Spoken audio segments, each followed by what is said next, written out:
Today on the Big 6 in 60, the Chiefs signed Super Bowl MVP Kenneth Walker. And a guy that has produced more explosive plays by himself last season than this team has as a whole in the running game.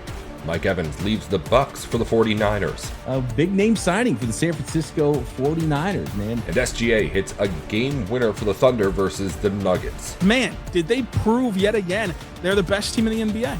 This is the Big 6 in 60, the 6 biggest national sports stories from our local experts at the Locked On Podcast Network. We bring you the real story, why it matters, what's next, who wins the big game, and more, all in 60 minutes. The Big 6 in 60 starts now.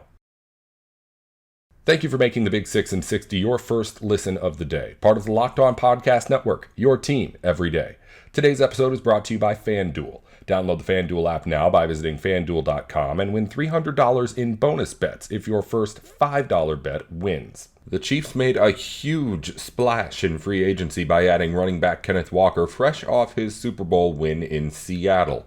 Ryan Tracy and Chris Clark get into the signing on Locked On Chiefs. Kenneth Walker, average 14.35 per year, if I have that right. I thought it was a little bit lower when it first came out by first reports, but it's a 3-year deal for the reigning Super Bowl MVP and a guy that has produced more explosive plays by himself last season than this team has as a whole in the running game. It's a big acquisition. I'm pretty sure he had 2 in the Super Bowl explosive runs, and the Chiefs didn't have any the entire season. Yeah, it depends what you're defining as explosive, but it certainly is there. Yeah, I mean, so definitely something to look at. $28.7 million guaranteed for Kenneth Walker III. Going to be real interested to see on the structure how they have it. My guess is cap hits probably $5, $6, $7 million this year for 2026. Depends on what the signing bonus is. I would imagine he's got the normal minimum salary. So my guess is there's going to be a large signing bonus, and then it's going to jump in 2027 because the Chiefs are going to have some room going forward. At this point, that's going to be the big question. How he fits in the offense is going to be interesting as well, because I do think that what he does best, Kansas City hasn't been doing very well or very much of. So you have to wonder how they're going to shift in 2026. Yeah, that does make sense.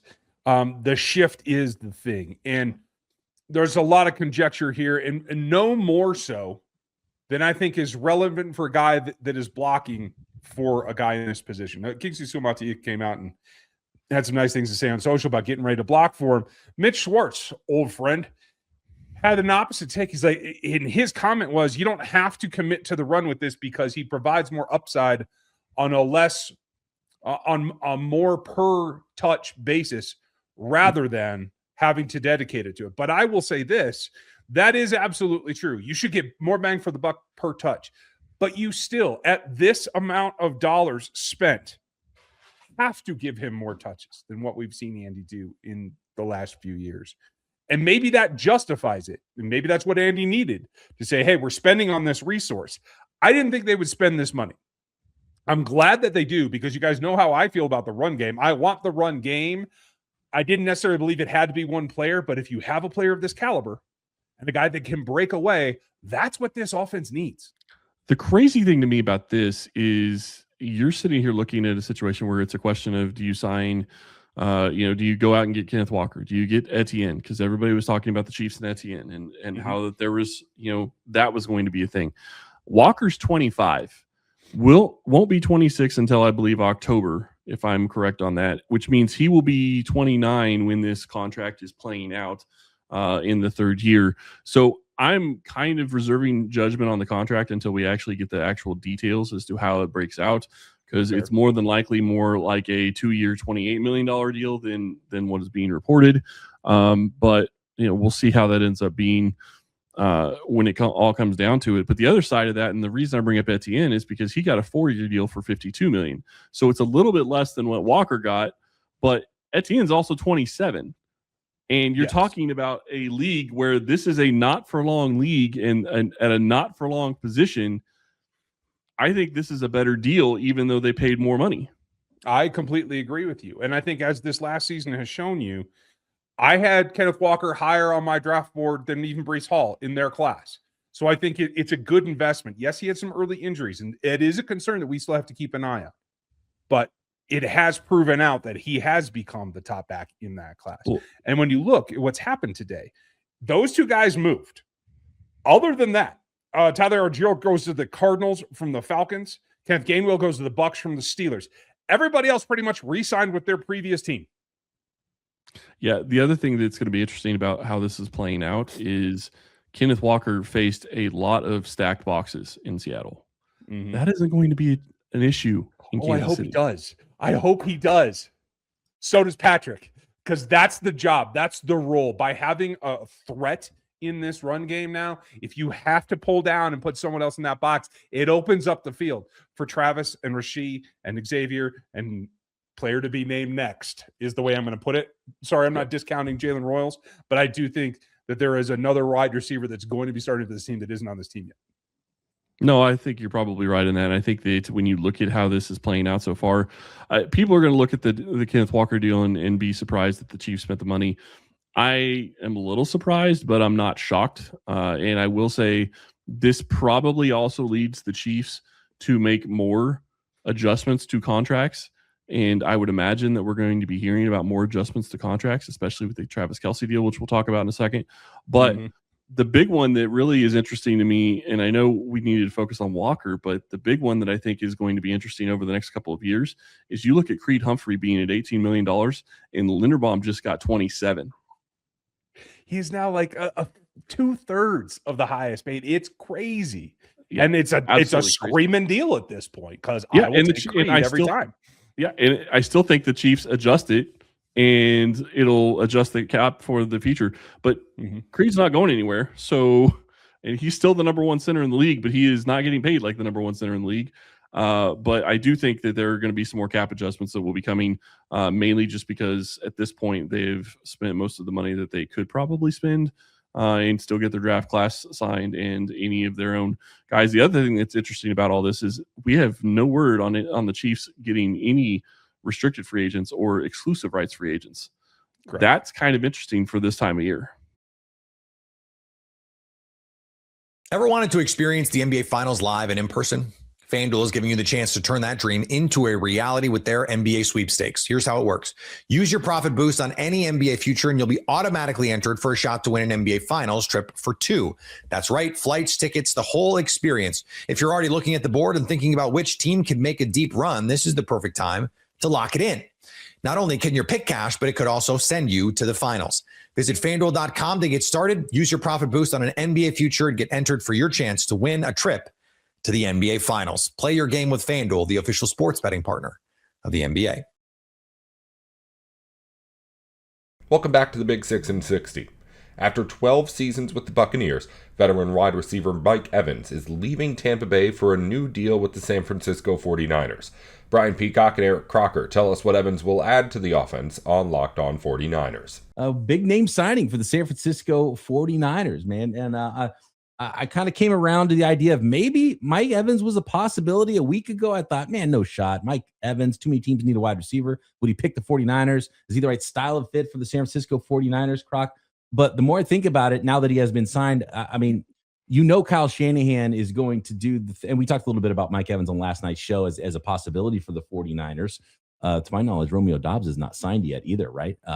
And apparently, Croc, according to reports, maybe the 49ers were willing to go up to $30 million that the $29 million per year on a 4-year contract Alec Pierce signed with the Colts, that the 49ers might have been one of the teams that somebody apparently bid even more than that, which seems insane to me because $29 million for Alec Pierce feels like a lot. And the 49ers went shopping at a little more discounted aisle. They got a player who had a obviously a huge peak in his career, but what do we expect that the 49ers are getting out of Mike Evans? Because I can hear it now. Kyle Shanahan's going to take the mic and talk about Mike Evans, and he's going to say, man, he's just a player that I've enjoyed watching for a long time. I think the world of him as a player and admired him from afar. They jumped at the chance to bring him into the San Francisco 49ers. And Kyle loves his star players, right?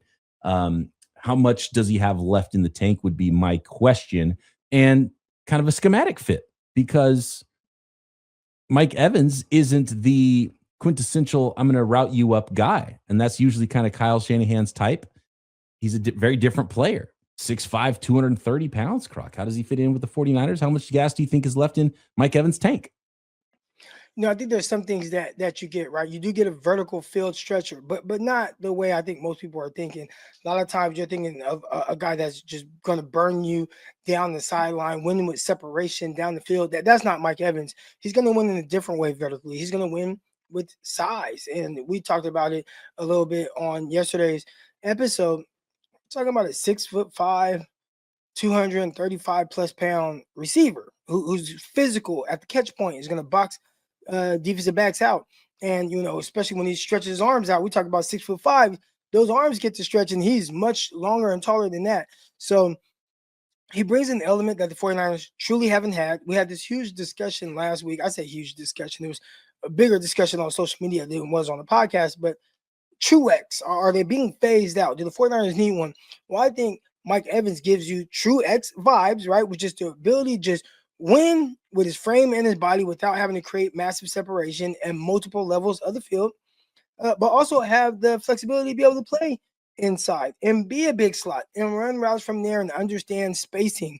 So I'm excited to see what it looks like. We've seen the 49er at the tail end of his career still be successful with the San Francisco 49ers and Anquan Boldin posting back-to-back 1,000-yard seasons. I'm not saying that's what's going to happen here with Mike Evans on his 3-year contract, but he's definitely a guy that can truly be productive. The other area where I feel like he fits maybe a little too well is probably the injury. So we need to get a healthier version of him, but I see a legit fit in different ways than what the 49ers have truly had in a receiver for them so far. Yeah, and you hope you still see the same Mike Evans post an injury-riddled season. The thing with Mike Evans, though, is he hasn't had a lot of injuries throughout his career. He's never missed more than 3 games in a season. Prior to last year, he missed 9 games in 2025 with hamstring and collarbone injuries. And so you hope that's not something that starts to continue where a player starts to break down. And there's no doubt how good of a player Mike Evans had been for his 11-year run. Him and Jerry Rice are the only 2 receivers ever, Croc, to have 11 straight years of 1,000-yard receiving. And funny enough, after Jerry Rice's 11th year of 1,000-yard receiving, what happened to him? He got hurt. That was the year he had the torn ACL. And Jerry Rice came back 1,200 yards or whatever it was the next year after his ACL year. So hopefully that's where Mike Evans is as well. And he's still a big-time player because but yeah, he's so interesting the way he wins. And it's funny because they showed when there's a big signing on, I'm watching NFL Network's coverage of the tampering period, and Mike Evans signs with the 49ers, and they show a highlight reel of Mike Evans. Every single catch he makes, there's a DB draped all over him. He's not running free at all. It's like he's just rebounding. And so then I kind of I go back, and I didn't watch a lot of Mike Evans. I've seen a lot of Mike Evans, throughout his career, but just wanted to go back and watch him a little bit last year. And it's a real subtle way that he wins, Croc. It's not so subtle when he just bodies people, which is the biggest way he wins, because he's, again, 6'5", 230 pounds, 35-inch arm length. He has longer arms than Trent Williams. He's got his arm length is like Aldon Smith area, right? Like, so he's huge. He's the biggest target you can throw to essentially in the NFL. And so that's why he's awesome in the red zone, even with some production dwindling and snap percentage dwindling the last few years. The touchdown percentage has stayed high. He's scoring. He's awesome in the red zone. When he's covered, he's not covered. But that's not really the way that Kyle Shanahan has run his offense. Let's chuck it up to the covered guy because he can win by himself. That's what's interesting about this. Now, he can get open. I'm going to talk about in a little bit his separation numbers, which, leaves something to be desired when you just look at the raw data. But the way he wins as far as route running is a little bit subtle because I think obviously he's big and strong, Croc.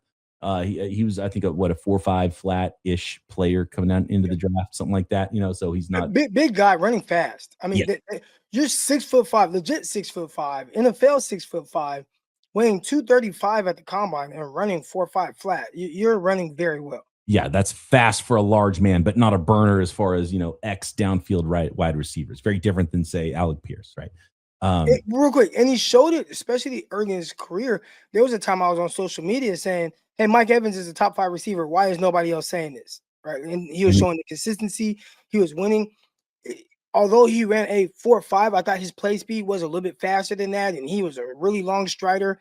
He had nice change of direction in the open field with his route, so he was legit. You aren't quite getting that, but still at this age, like Anquan Bolden, you still find ways to where I'm going to be very productive for the team I'm playing for. That's going to work for me at the stage that I'm at in his career. He's got old man game. Yeah. Zero chance you get him off the court at the Y, right? I imagine Mike Evans is a monster hooper, and I'm sure it's hard to get him off the court, pulling down rebounds, subtle moving, right? Getting his body in position himself to catch the football. He's good at the line of scrimmage with his feet, and he's also has power to win there. So body positioning, subtleties with his feet, able to get open and be open on time, I think, in some of those short to intermediate routes. And then obviously down the field, a ball winner because he just bodies people and he dunks on people and he pulls down the rebounds and all the basketball metaphors. That's the player that Mike Evans is. And I think he should be able to do most of that. Still, you just hope the injuries don't start to take away more of his athleticism to where he's just a jump ball guy.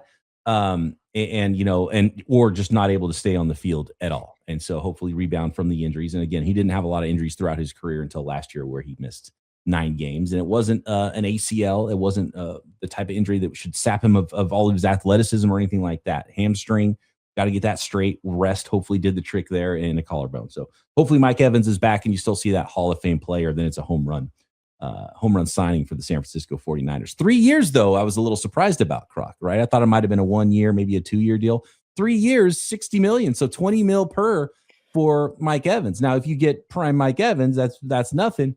What are you getting in that? And how does that contract start to look? And what are the guarantees when you start to get closer to that third year is probably the big question. For a guy that will be 33 years old before he takes a snap for the San Francisco 49ers. I can see why he's trying to kind of ink in something that's a little bit more long-term because this may be it for him. Right. That's true. It might be the last time he has an opportunity to make a big splash in free agency or even a little ripple in free agency. The Thunder and Nuggets played a great one last night that went all the way down to the final seconds. Shai Gilgeous-Alexander hit a game-winning 3 for OKC, and Rylan Stiles recaps the thriller on Locked On Thunder. Look, the Thunder did not have J-Dub tonight, did not have Chet Holmgren tonight, no Isaiah Hartenstein, no Caruso, but A.J. Mitchell did return, and A.J. Mitchell was huge against Denver, who was healthy sans Peyton Watson. And Peyton Watson, of course, a massive part of Denver, but this is the most healthy you can expect to be in this position, in these shoes, as Jamal Murray battled through an ankle injury, and he was moving better than expected, and I thought that he was really gutsy yet again tonight against OKC. But the Thunder start the game with SGA, Isaiah Joe, Cason Wallace, Lou Dort, and Jay Will. That was their starting 5 against the traditional Denver Nuggets starting lineup. Like, that's what the Thunder were up against. And I said it in our preview episode. I said it in the Everydayer Discord on the text line as well. The Thunder coming into this game would have been lucky to keep this thing close, much less win. But man, did they prove yet again they're the best team in the NBA. They're the best team in the NBA. They have the widest margin of error in a game where you don't have J-Dub, your number 2 scorer. You don't have Chet Holmgren, your number 3 scorer. Both those guys, all defensive players. You don't have your starting center. You don't have Alex Caruso. You're looking around thinking, how are the Thunder going to get a rebound? How are the Thunder going to stop Jokic? How are the Thunder going to keep control in the paint? How are they going to do much of anything? Those are massive pieces. And this game starts out with a Jokic personal 4-0 run. And Aaron Gordon was unbelievable. I mean, he had 13 of the team's 17 points, and that was just scratching the surface of what he was able to do. He had 19 minutes at the 5:06 mark, Aaron Gordon did.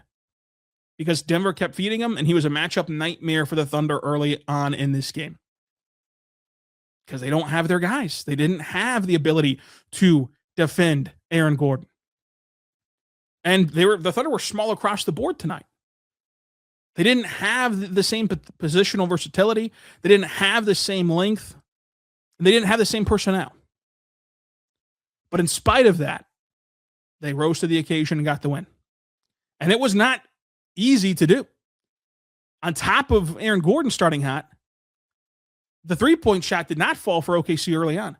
They start 1 for 6 from 3 in this game and end up shooting 40% from beyond the arc. and end up having the 3-point shot turn this whole game around. And it was because the Thunder made the adjustment, and A.J. Mitchell in his return gave great energy on both ends.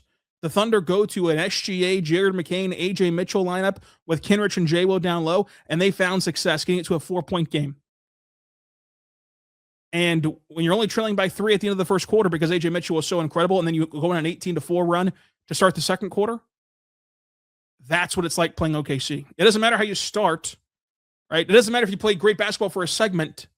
You've got to do it for 48 minutes against this team, regardless of who's on the court. If that piece of laundry that says Oklahoma City or Thunder across the chest is on the court, you got to play a 48-minute game because OKC's going to. And Shea was in complete and total control. And the Thunder handled punches and delivered some of their own. We talked about that massive hole that they got into to start this game. Denver got down 12. And out of the timeout, Denver goes on a run. They cut the lead to 3 in the blink of an eye. And from there, it was just teetering. Back and forth. Back and forth. OKC could get back up by 6. Then Denver can take the lead. And out of halftime, there was a 2-minute long scoring drought for both sides, where OKC was generating some great threes, some great looks. These were practice shots. These were layup line shots that OKC could not capitalize on, which allowed Denver to go on a run in the third quarter. And again, they played back and forth basketball. The offensive processing was there for OKC. The energy was there for OKC. Had they lost this game, it would not have been anything of in their control. It would have been because that they didn't have their guys. But instead, they get the win because in the fourth quarter, with 11-11 left and no SGA in the court, as SGA went back to his normal rotation, the Thunder reserves and reserves in some instances did more than enough to pass the baton to Shea, get this game to clutch time, and let SGA take over. SGA was brilliant in this game. SGA put his stamp on the MVP award. SGA is the best player in the world. What he can do on both ends of the floor, he's the best player in the world, and he won this game. Yes, we're going to talk J-Will, who had a great night. Yes, we'll talk Joe and McCain's onion threes in the fourth quarter. I mean, that was unbelievable. We'll talk A.J. Mitchell, who was sensational. But it all revolves around SGA. He controlled the pace of this game. He controlled the tempo of this game. He controlled the offensive processing in this game. He got stops defensively late, and he hit 2 dagger threes. Because even though you had the flagrant foul on Dort, and you had J-Will fighting through a screen as an off-ball foul, to give 2 separate 4-point plays to Denver in the clutch, they got bailed out, the Thunder did, by having SGA. By having SGA, it didn't matter. Because that's what legendary players do. That's what MVPs do. That's what all-time greats do. And it's unbelievable watching SGA play for Oklahoma City. The Thunder came back from down 13 in this game against all odds. In a game where I thought they'd be lucky to be in it. But once again, OKC stands up, and it does just make you wonder what this is going to look like if and when they can get all their pieces together. They came back from down 13. They blew a 12-point lead themselves in a game that had 17 lead changes and 13 ties, and OKC getting crushed on the glass, 56-37. Denver only having 7 turnovers tonight, but OKC has just 3. You want to know why? Because Shea had 0. The highest usage rate, he had 0. He picked apart Denver in every which way. The Thunder let up 54 points in the paint, but have 48 themselves. And despite the Nuggets dominating the glass, 56-37, and dominating second chance points, 29-7, OKC has 2. They have SGA. They have the MVP. They have the best player in the world. They have SGA. And it didn't matter. This is another clutch time loss for Denver. This is another frustrating loss for Denver. And in a game that they had everything go right for them. It was a brilliantly called game by this crew. It was as depleted as you could get for Oklahoma City. while still having SGA. They got out to the start that they needed. They had the matchup advantage in Gordon. They didn't have Ihart to worry about, Caruso to worry about, J-Dub to worry about. They didn't have those changes and alterations that OKC likes to make, to throw the different coverages at Jokic and throw the different coverages at Denver. It all lined up for Denver to get their first win over OKC this year. Didn't happen. It didn't happen on a historic night for OKC, a historic night for SGA, and a disappointing night for Denver. The Thunder, again, start 1 for 6 from 3. They make half their shots in this game, shooting 50%. They shoot 40% from 3 on 19 makes to Denver's 15 makes. The Thunder get a wildly impressive win, their very best win of the season, and prove yet again that the margin for error is wider for OKC than any other team. And when you get to the part where you're parsing through which contenders, which teams are the best, it's the one that can handle the most adversity. Because you're going to go through adversity in the postseason. You're going to go through adversity when it matters the most.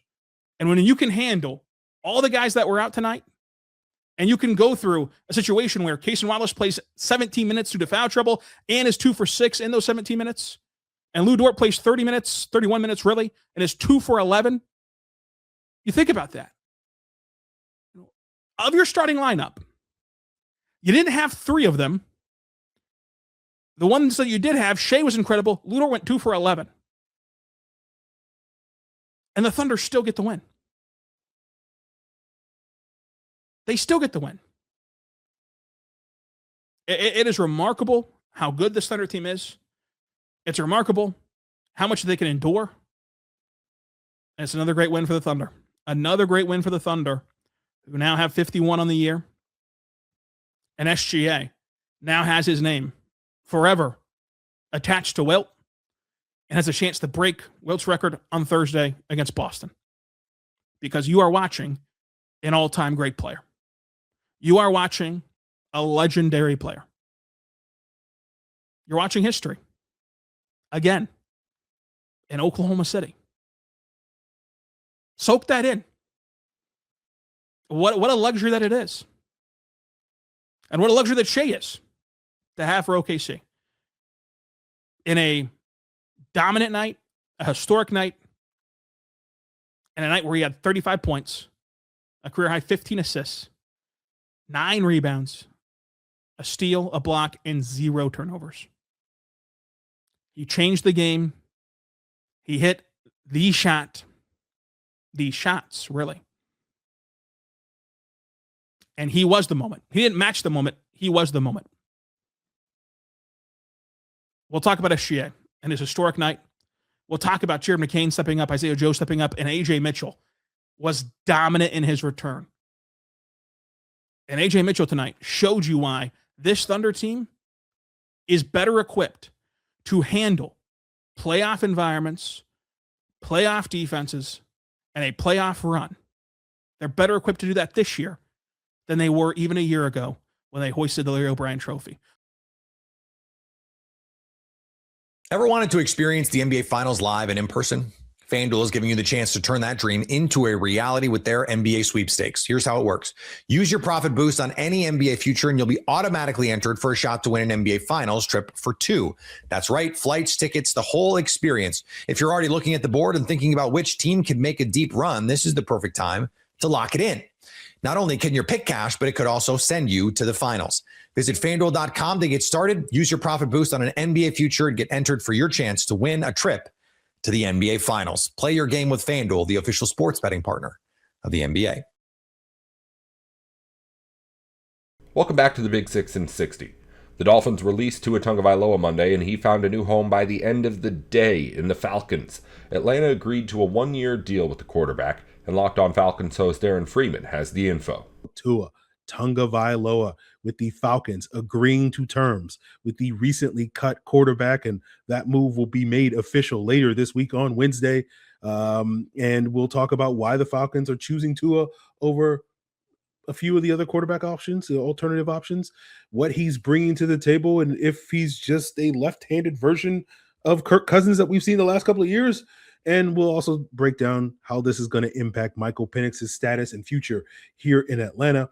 But in case you missed it, we did do a breakdown on a previous episode looking at the Falcons' other 5 free agents that they signed on Monday. So scroll up or down in your feeds if you want to hear my thoughts on Olamide Zaccheaus, Austin Hooper, Jahan Dotson, Nick Folk, and Jake Bailey and what they're bringing to the table.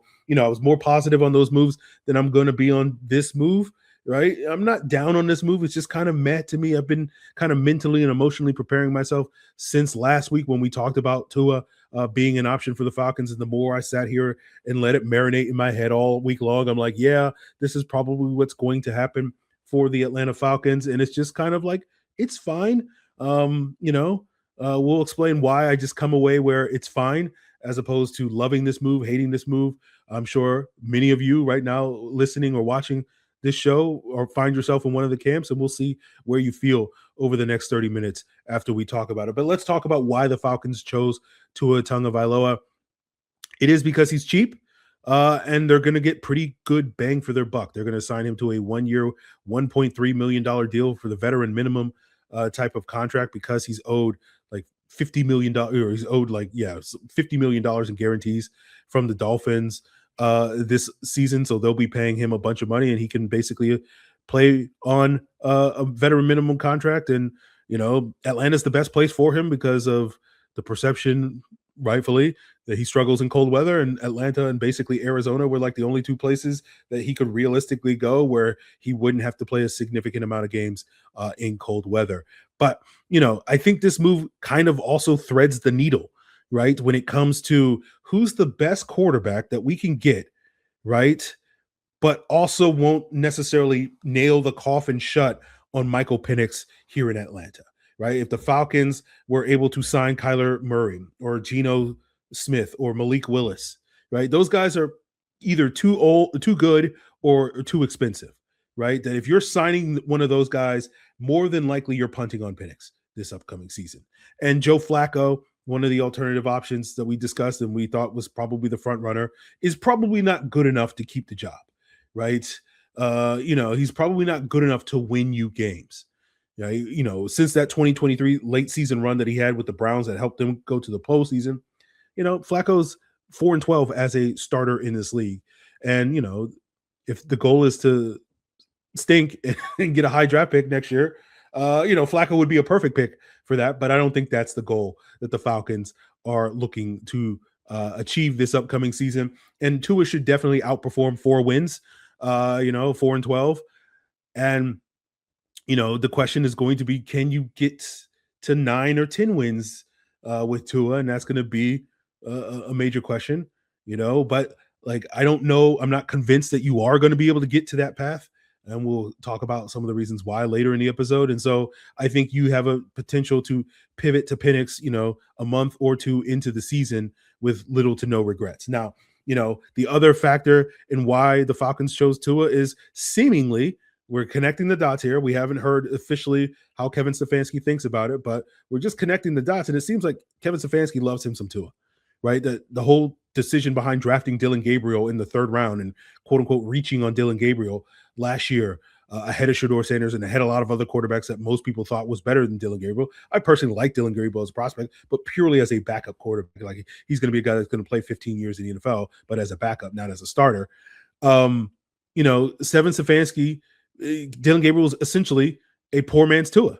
And seemingly now he's getting the real thing in Tua Tagovailoa, and this seems to be the type of quarterback that Kevin Stefanski wants, right? And we've talked before last week when we talked about Tua, where the best version of Tua, like, you're potentially getting the 12th best quarterback in the NFL when he's out there, wheeling and dealing and being his highly efficient game manager self that we saw at his peak in Miami.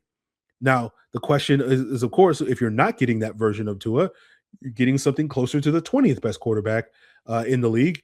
And that's basically kind of where the Falcons have been for the last, 5 years, is getting 20th level quarterback play or right around that number. But again, they're not spending $180 million on that, right? So that's a big plus there. So the question is going to be, is this, signing going to move the needle any more significantly than the last, 6 quarterbacks that have been here in the building, including Matt Ryan, over the last 5 years?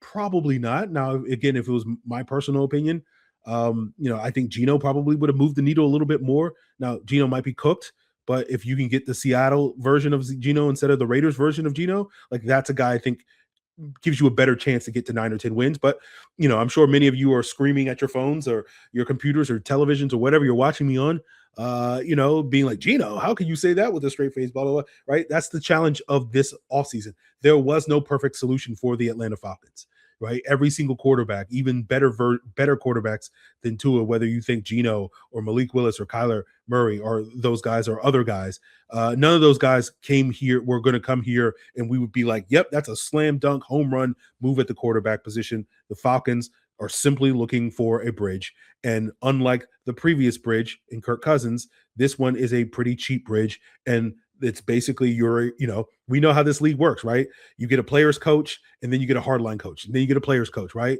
You went cheap at quarterback with Desmond Ridder. You went really expensive at quarterback with Kirk Cousins, and now you're going cheap again. And guess what? If the Falcons find themselves in a situation to get a quarterback in the near future, they're probably going to be more willing to pay a premium for that quarterback. That's just how the NFL works. You tend to be very reactive and you swing one pendulum to one end to the other when it comes to decisions and whatnot. And so hopefully we'll see Kevin Stefanski and Tommy Rees get more out of Tua than what we've seen the last 2 years from Tua. And then 9 or 10 wins in a successful playoff season is potentially on the horizon for the Atlanta Falcons in 2026. And we know that the Falcons offense is going to focus on running the football. We know or believe that the Falcons defense is going to continue to make strides and hopefully will be a top half of the league defense. And that's a formula that if you can run the football like a top 5, top 10 run defense, and if you can put together a top 10-ish, top 12-ish defense this upcoming season, all Tua Tagovailoa has to do is manage the game, and you can win a lot of football games playing that style of football. And so a lot of our focus this offseason is going to be, can the Falcons play that style of football with a high-powered run game, a high-powered defense, as opposed to thinking that the quarterback is going to be the engine behind the offense. Ever wanted to experience the NBA Finals live and in person? FanDuel is giving you the chance to turn that dream into a reality with their NBA sweepstakes. Here's how it works. Use your profit boost on any NBA future and you'll be automatically entered for a shot to win an NBA Finals trip for 2. That's right, flights, tickets, the whole experience. If you're already looking at the board and thinking about which team can make a deep run, this is the perfect time to lock it in. Not only can you pick cash, but it could also send you to the finals. Visit FanDuel.com to get started. Use your profit boost on an NBA future and get entered for your chance to win a trip to the NBA Finals. Play your game with FanDuel, the official sports betting partner of the NBA. Welcome back to the Big 6 and 60. James Harden led Cleveland with 21 points, and the Cavs beat the 76ers last night. Locked On Cavs host Danny Cunningham goes over the victory. It's a nice bounce back game for the Cavs after the loss to the Celtics on Sunday. We're going to get into that. The guards, man. Spida and the Beard. James Harden, Donovan Mitchell take care of business, and Keon Ellis is just fantastic tonight. All that and a whole lot more. And of course, I'm going to hear from you all, our everydayers, as well. Let's go ahead and let's get started with the show tonight. This is what you'll be talking about. So just before I got on here, I saw Danny Cunningham posted a tweet on, I guess, on X now, that kind of said, this is a game we really didn't learn anything about the Cavaliers. And I think that's true. It's a Sixers team that doesn't have Embiid, Maxey, George, Edgecombe. They're down basically everybody. They're starting Cameron Payne, who somehow is still getting contracts in the NBA. That's really surprising to me as well. I think that's a fair analysis for the game. But with that in mind, I feel like the way they kind of bounced back after how things went in Boston against Boston on Sunday, it was nice to see. So the first off, they pick up their 40th win of the year. That's huge. They're now 40-25 going into the last stretch of the season. So we'll take that for sure. And you're also looking at a situation where you kind of got to take every win you can possibly get at this point, right? So we're now at the point where we've played 65 games. We got 17 left in the season. And I know that the conversation for the Cavaliers schedule particularly is that they're going to face a lot of teams who are quote unquote tanking. So you got to take advantage and pick up the wins while you can. And I'm all for it. Now, they were still without Jared Allen tonight. Sam Merrill gave them nothing. That's not a knock on Sam. It just wasn't his day. And they still found a way to win an NBA game. So I know people are going to be like, it's the Sixers, G League team. I get it. Last I checked, they also had an NBA patch on their jersey as well.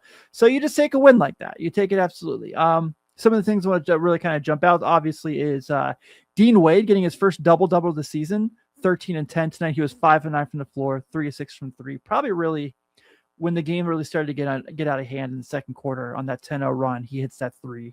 That was probably the be-all, end-all. That was probably the start, the beginning of the end for the Cavs to pick up the win. Evan Mobley tonight, 15 and 8 with 3 blocks. I thought he was awesome. I know his scoring isn't where we're used to for him, but thought he did a really great job, especially Adem Bona, I thought played really well for Philadelphia. He was game. He was ready to go against Mobley, and Mobley kind of took care of business there against him and Andre Drummond. So that's what you suspect. Mobley's definitely the better player of those 3 guys. So you want to see him go do that as well. And then Jalen Tyson tonight, once again, not sure why he's not starting, but 11 points tonight off the bench. Wasn't his greatest shooting game from the floor, goes 4 of 11, but those 3 threes he hit, he's 3 of 6 from the 3, were huge, and he was a +10 tonight as well. Obviously, we're going to talk about some of the other guys' performances too, but Thomas Bryant, I thought, also gave them really nice minutes with 8 and 5 in 12 minutes as well. It's just a game that, you expect the Cavs to go in there and take care of business, and they did just that. Home crowd got a nice show, and, you get to see them pick up their 40th win and keep things afloat. So now that you're looking at this, you're kind of seeing what's going around the league right now. And if you're checking, we're at the point now where we're in playoff watch, right? We're in conference standings. So they're a game behind the Knicks for the 3 seed, which would give them Orlando if the season ended today. But right now they have that match with Toronto. So obviously a lot of basketball to be played. But tonight, the Cavaliers gave you just what they needed to do. It's not a lesson learned game. It's not a game that you're going to walk away and be like super impressed with, but they got the win at home against a team that didn't have anybody. So you got to take full advantage, and we'll go ahead and give them credit as well. Tonight was the night the guards did what they had to do and took care of business. It's time to reveal who made the biggest under the radar impact with today's X Factor. Well, I don't know if they were super under the radar considering they were the 2 best players on the floor tonight, but I will go ahead and give full advantage to Donovan Mitchell and James Harden for being excellent tonight. Now, Mitchell was great yesterday against Boston. He's always great against the Celtics. So you probably, you suspect you're going to always get the best out of him. He's your best player on your team. That's fine. Tonight, 17 points, 6 assists.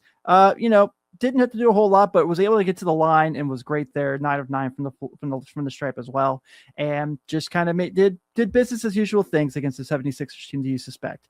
Now, James Harden was not very good yesterday, as we know, against the Celtics, and they needed a lot for him. They need to see the bounce back. You want to see how does it go for James when he doesn't have his best days, and he was really good tonight. So he's got 21, 5 and 5. Obviously you got to think this was in 29 minutes of play just because how the game was going. Second night of a back-to-back. They probably didn't want to use him too much. He's 6-11 from the floor. He's 3 of 8 from 3, and he's 6 of 6 from the line. Also picked up his 29,000th career point. That's pretty impressive. So kudos to James on that as well. And this is what you suspect you're going to get from these 2 guys when they play together, right? This is when you make the trade, when you trade Darius, who's been a part of your franchise for a really long time. This is what you're hoping to get from your guys. Just kind of like, it doesn't have to be beautiful. It doesn't have to be flashy. It doesn't have to just like be jaw dropping, but go out there and win the games you got to win and compete in the games that you might be a little bit more even. And I thought today was a game when those 2 guys just kind of understood what they had to do. They did what it took. And now we can all get on the plane, get ready for Orlando on Wednesday and be in a good mood. I thought those 2 guys were really good tonight. And I thought those 2 guys did everything they had to do for the Cavs to make sure they wrap this game up as quickly as possible. Other guys want to mention tonight, Dennis Schroeder wasn't necessarily great offensively. I'm not going to go ahead and go that far, but I still thought he gave them solid minutes defensively for the Cavs. I know just 4 points tonight, only took 2 shots, but when he was in the game, kind of make sure that, his presence was felt. And that's what he does. And I thought he was really solid there tonight as well. Granted, I know he's playing against like Dalen Terry and Marjan Beauchamp and Justin Edwards, who Justin Edwards was actually pretty darn good tonight. So I probably shouldn't put him in that list. But I liked what they got from him tonight. And I think the Cavs will take that as well. Especially, like I said, we got a mini road trip coming up with going to Orlando and then going to Dallas. And then you come home for Dallas again next week. So I thought this was a solid day for the Cavs, a game they really needed coming off that Celtics loss. Get right back in the good swing of things against a playoff team, albeit a beaten up playoff team. So you'll take that as well. But one guy who full on took the challenge today and knew I was bad against Boston. I had to be better today. Keon Ellis. Keon Ellis tonight made sure the Heat was going to have the bounce back game he needed the most. This is the Locked On Player of the Game. Now, other guys may have scored more than him. Other guys may have done more than him as far as playing more minutes. But Keon Ellis tonight, 19 points in 25 minutes played, 5 of 9 from the floor, 4 of 7 from 3. Had a steal yet again. He was awesome. 5 of 7 from the free throw line, a plus 25 in the plus minus. This was the night that Keon Ellis showed why he's a Cleveland Cavalier. This is why the Cavs went and got him in that DeAndre Hunter trade. This is what they needed from him. He has stepped up and he's been so big for them. I saw in the chat recently and every day I made a comparison of him to, I compared it to Iman Shumpert and what Iman Shumpert meant to the title team. And he compared him to like a Drew Holiday, which I think is a really nice comp as well. I don't know if he's necessarily the full on offensive player Drew can be, but you saw him be a really good offensive player tonight. So maybe that's in his bag as well.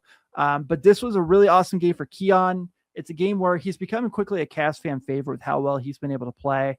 And he's really just giving them everything they possibly need as a bench guy, as a backup wing, and a guy that makes a lot of sense no matter who you put out there with him.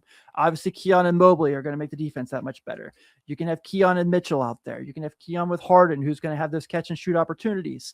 When Max Strus comes back, you can have him as a guy who can stretch the floor. If Max Strus comes back, Dennis Schroeder and him already have chemistry from playing together at the beginning of the season in Sacramento. So he fits really well with basically everybody on the team. He's just like a really big glue guy who's immensely talented and just brings a different dynamic to the Cavs that they haven't had really in a long time. So I'm going to go ahead and give our guy Keon Ellis the Locked On Player of the Game. Ever wanted to experience the NBA Finals live and in person? FanDuel is giving you the chance to turn that dream into a reality with their NBA sweepstakes. Here's how it works. Use your profit boost on any NBA future and you'll be automatically entered for a shot to win an NBA Finals trip for 2. That's right, flights, tickets, the whole experience. If you're already looking at the board and thinking about which team can make a deep run, this is the perfect time to lock it in. Not only can your pick cash, but it could also send you to the finals. Visit FanDuel.com to get started. Use your profit boost on an NBA future and get entered for your chance to win a trip to the NBA Finals. Play your game with FanDuel, the official sports betting partner of the NBA. Welcome back to the Big 6 and 60. Nebraska basketball was a top 5 team for the first time in program history this season, and the Cornhuskers gave a contract extension to coach Fred Hoiberg as they get ready for the postseason. Mitch Sherman and Connor Happer give their thoughts on Locked On Nebraska. Fred Hoiberg has a contract extension communicated via a press release by Nebraska on Monday morning. The extension is for 3 years through 2031-32. He does actually have contract numbers now. We'll get to that in a minute, but this, of course, comes after Sunday with that 84-75 victory in overtime against Iowa. Connor, your thoughts on all that's happened the last 18 to 24 hours in the world of Nebraska ball? Well, the contract extension is great because it's very normal. This is what you do. You have a successful season, and it effectively is an extension for 3 added years to his contract. Yep. His contract, as it was extended last time by interim athletic director Dennis LeBlanc, by the way. 2 years ago. That's right.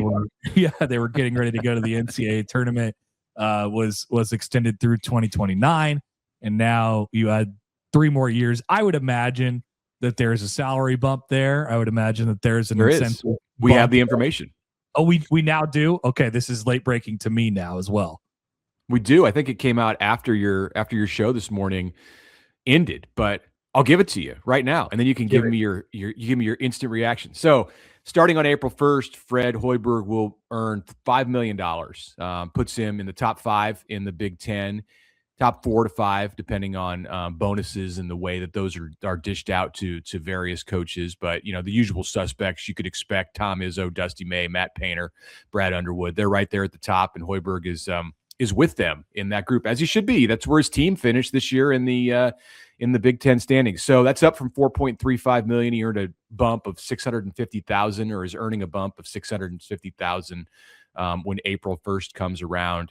It will increase by $100,000 each year up till that final season. So if he's still on this contract, which is not usually the way it goes at the end, he'll be making $5.5 million in 2031-32.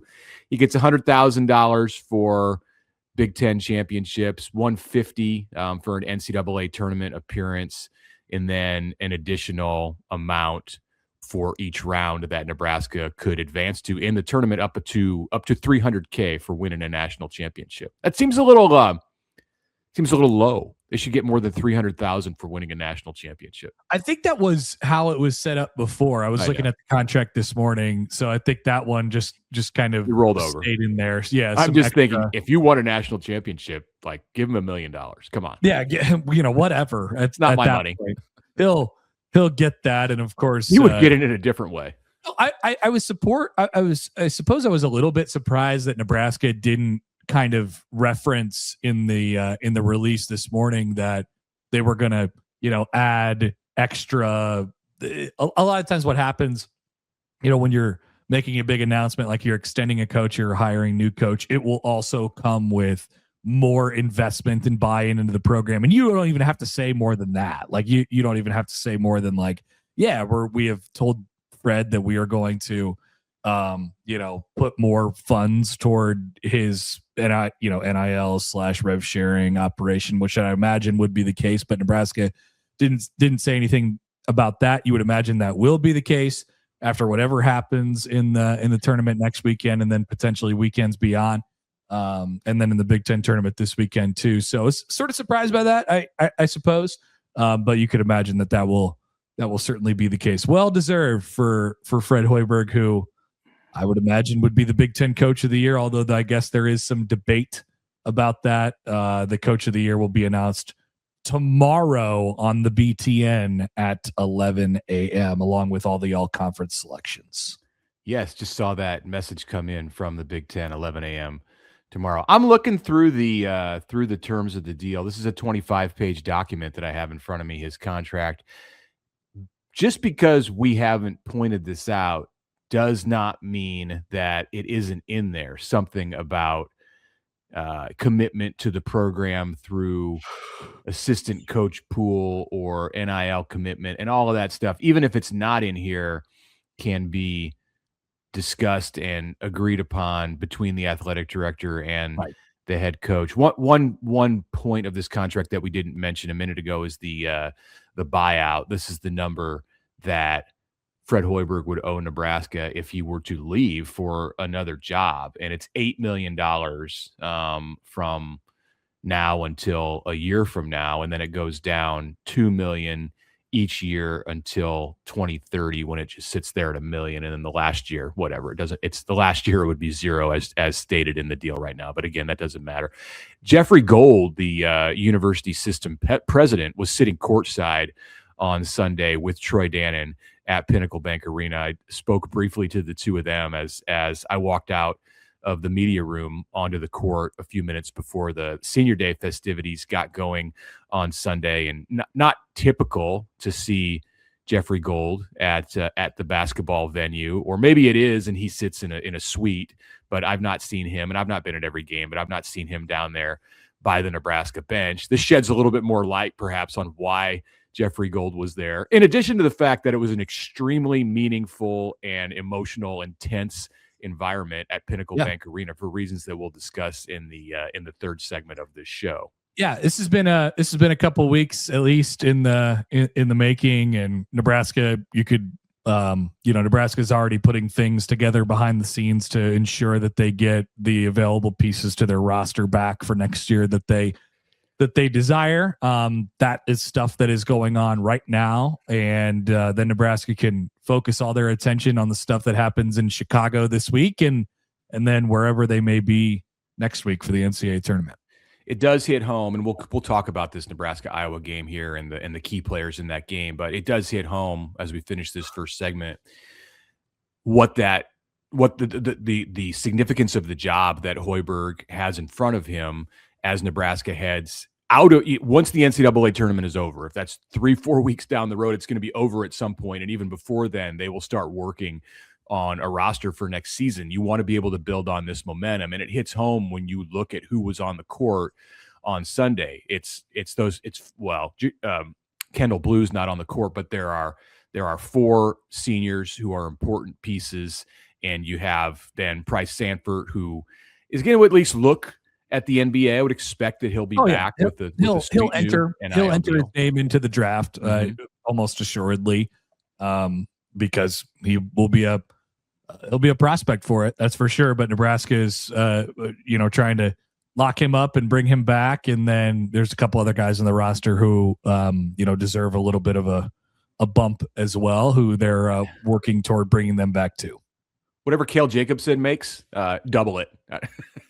Triple it, quadruple it, whatever. I don't think he's making a lot, so you might not be doubling it, might not be near enough, but he was absolutely huge for Nebraska on Sunday. And of course, Nebraska has Braden Frager back too, who is going through some interesting stuff right now. We saw him not playing a whole lot in the later stages of that game, and there were some questions about his body language and not being in the huddle the entirety of the time in the closing minutes. So, hey, he's a redshirt freshman and he's a young guy, and absolutely is something that Nebraska will be addressing and dealing with and working on his future at the school too. He's an important piece, and I cringe a little bit when I see some of the reaction to that on social media. Like this,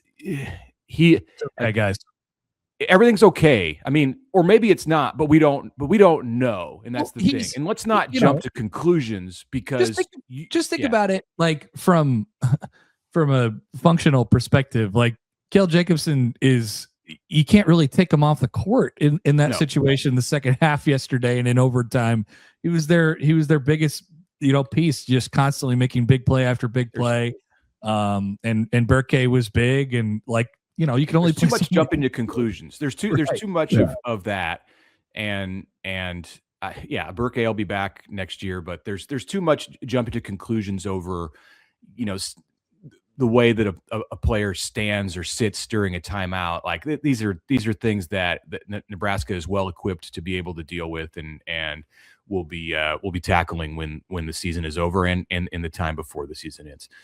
That's all for today's Big 6 in 60. If you follow basketball, football, or college sports, the Big 3 in 30 has a half hour on the biggest news in the NFL, the NBA, and on campus, going up every weekday just like this one. Just search the Big 3 in 30 NBA, the Big 3 in 30 NFL, or the Big 3 in 30 college, wherever you're listening or watching now. Thanks again for tuning in to the Big 6 in 60.